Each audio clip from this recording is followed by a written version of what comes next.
It is 12 minutes past 8 o'clock. What's the best approach when it comes to creating legal traveller sites? Let's go to Glastonbury now.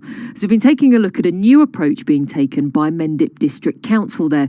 In a moment, I'm going to be talking to the council leader. But first, Carrie-Anne Jones has been to the town to meet some of those living off the side of the A39. This is Rich's story. End of last year, went through some serious financial troubles, lost a business and lost my house, and ended up being given a caravan by my best friend, and being made to feel quite unwelcome at times. For everybody that said that they love seeing us down here, there's half a dozen people there trying to move us on and shout us out of town, and worse. Friends of mine down at Cinnamon Lane, they're having bricks put through their windows, and they're in exactly the same boat as we are here.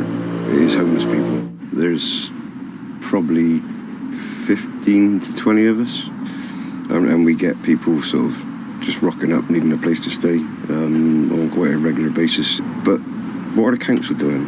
What are the people that actually really have got some say in this matter? And if people had a clue, like of how it all works, maybe they might not be so quick to judge people that do live in lorries and vans and buses, you know?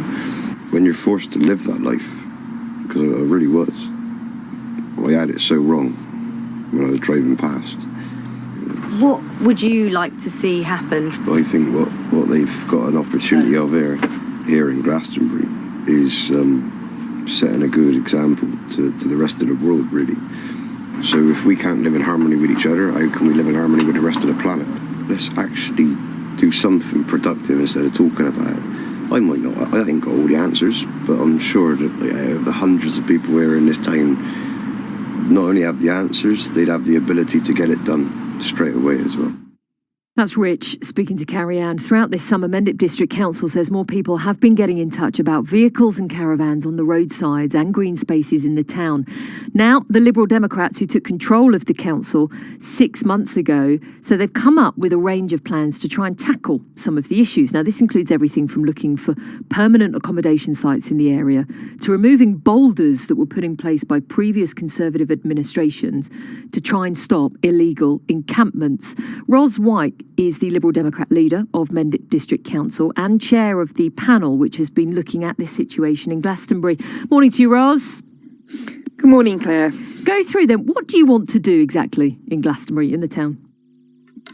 Well, Glastonbury is home to a very diverse group of people and has been for centuries. And we're trying to ameliorate, improve, lots of descriptive words, but in essence, we want to make sure that Glastonbury can be home to a wide range of people. And by doing so, we hope to remove some of the tension within the community.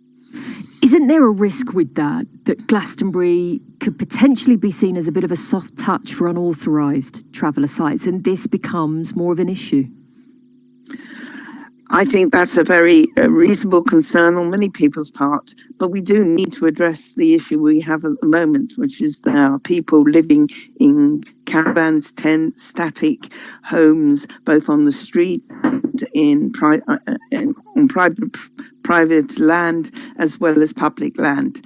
And we're moving towards winter, and we do need to, wherever possible, find homes, appropriate homes for people. And home can mean many things to many people, which is why we quite deliberately call this project Glastonbury Living Spaces. And that reflects the fact that we do have a very diverse group of people. We heard Rich earlier talking about living in a caravan. I wasn't sure whether he was actually on land, a Mendip land, or one of the many vans and caravans that actually are on the streets in Glastonbury. But regardless of where he is, he needs to have an appropriate home. And we're trying very hard to find spaces and accommodation so that the existing travellers within Glastonbury, and that's a very general term, but the existing people within Glastonbury who need to have an appropriate home can have one. Do you have that space? Do you have that space? Well, we are working, and I know that everyone says, well, you've had 6 months, but for the last 6 months, we have been actively trying to invest in land within the area to see what land we as a council have, to find ways and means, working with our partners. Much of the land around Glastonbury, the small bits of land which could be used, are in the hands of either private individuals or the county council. And we are actively engaging to try and identify and to get agreement that we can use some of this land. Have a listen to what some people Carrie-Anne met. There were a few people that Carrie-Anne stopped on the street to ask their views on this. Just have a listen to what they had to say. They just park wherever they want, on the highways, on the sides of the roads, and I think we've all just had enough of it, really. I mean, I've nothing against them, but they just seem to stop wherever they fancy, and it's quite inconvenient. I don't know what the answer is, why the council doesn't seem to be that interested to pursue it, but there has to be some arrangement that's suitable for everyone. They need somewhere to be. If it was a few people for the odd night or two, no objections. I do feel quite strongly about it, and I do think they should do something about it. It's not an easy situation, I quite understand that, but I do think that there should be more affordable housing. Personally, they don't bother me. It doesn't look very nice where they're camped, but they don't actually bother me that much, to be honest. Well, I think as long as the travellers don't leave a great big mess behind, I don't mind, I don't mind people if they want to have a slightly alternative lifestyle. As long as they're not hurting someone or polluting the countryside, I don't see what difference it makes. What do you say, Ros? Hearing those comments, how can you try and reassure people that plans that you would like to put in place will be the right ones? I would say 3 things. First of all, I think you picked a very good cross-section of views within the community, and we're trying to find solutions which actually respond to the very wide views within the community. However, and we know that we can't be all things to all people, but what we are very specifically looking at is finding appropriate places for short-term, longer-term residents for people, residents in the broadest sense, and also trying to be imaginative in terms of how we actually use our accommodation in Glastonbury. It's unfortunate. I mean, there are other places within Mendip and within Somerset where people can go, but the attraction of Glastonbury means that forever we will have people drawn to Glastonbury. Therefore, we do need to find ways and means.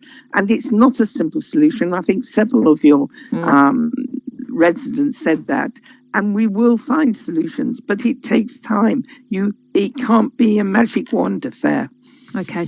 Ros, thank you for your time today. I appreciate you being on Breakfast this morning. Ros Wyke there, the Liberal Democrat leader of Mendip District Council. Any thoughts, views, do share them with the programme. Travel update. BBC Somerset. Somerset. Somerset. Somerset. Somerset.